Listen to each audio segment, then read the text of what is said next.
De outro lado, relativamente ao fato de a reunião ter sido transmitida pela EBC, não se verifica no ponto um fato autônomo, mas sim um desdobramento natural da realização da própria reunião pelo então presidente da República. Esta sim, merecedora de um juízo de valor quanto à caracterização como ato abusivo, propaganda eleitoral indevida. Em outras palavras, tendo em vista que se tratou de um evento efetivamente organizado pela Presidência da República, em que presentes chefes de missão diplomática, não se pode ignorar que a referida à emissora de televisão, vinculada à Secretaria de Comunicação Social da Presidência da República, compete, nos termos do artigo 8º, inciso 6º da Lei 11.652, de 2008, prestar serviço no campo de radiodifusão, comunicação e serviços conexos, inclusive para a transmissão de atos e matérias do governo federal. Constam dos atos diversos documentos que demonstram que a reunião com os embaixadores, independentemente dos trechos inverídicos contidos, foi um ato solene, cujo protagonista foi o presidente da República, tendo como ouvintes os embaixadores de diversas nações estrangeiras, o que por si só justifica a atuação da referida empresa pública, não lhe competindo, por certo, realizar juízo de discricionariedade prévio acerca do conteúdo a ser propalado pelo representante maior do governo federal. Ademais, no acordo que referendou a decisão interlocutória, na qual rejeitada a preliminar de litisconsórcio passivo necessário com a União, sustentada em razão dos fatos envolvendo a EBC, consignou-se que aquelas pessoas jurídicas de direito público não adotaram qualquer medida voltada para assegurar a vinculação do material, a reforçar a completa desvinculação da competência legal atribuída à emissora de TV com o intuito do primeiro investigante de propalar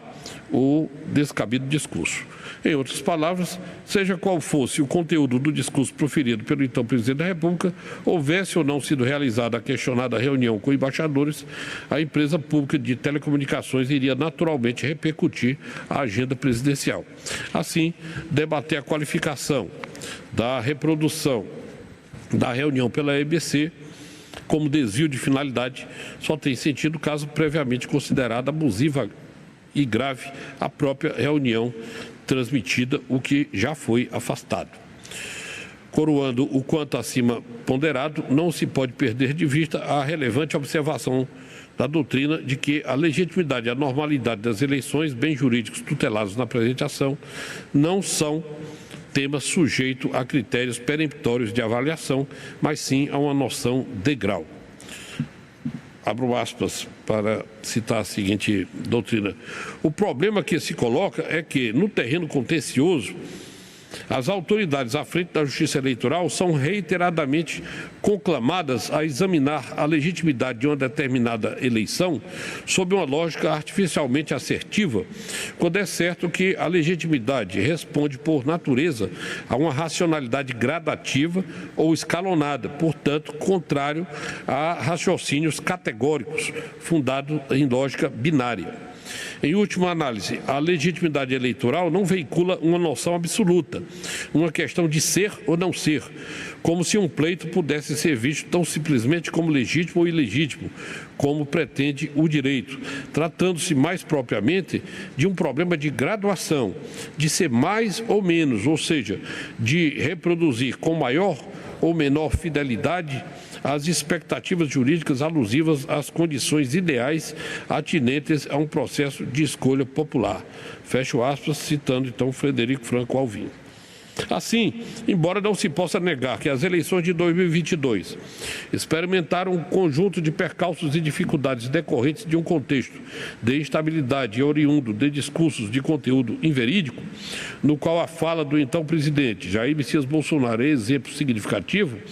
há de se igualmente reconhecer que a Justiça Eleitoral foi capaz de conduzir o pleito de forma orgânica, com ampla e livre participação popular, pronta proclamação do resultado e oportuna diplomação. E adoção de medidas suficientes à contenção do que poderia ter se transformado num grave episódio. Não houve a gravidade porque a Justiça Eleitoral prontamente interveio,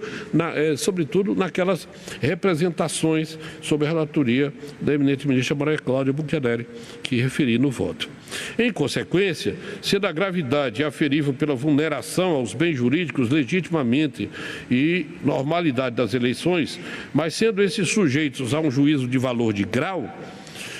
fato é que a intensidade do comportamento concretamente imputado à reunião de 18 de julho de 22 e o conteúdo do discurso não foi tamanha a ponto de justificar a medida extrema da inelegibilidade. Especulações e ilações outras, repitas, não são suficientes para construir o liame causal e a qualificação jurídica do ato abusivo, razão pela qual o comportamento contestado, apreciado em si mesmo, como acima feito, leva à inescapável conclusão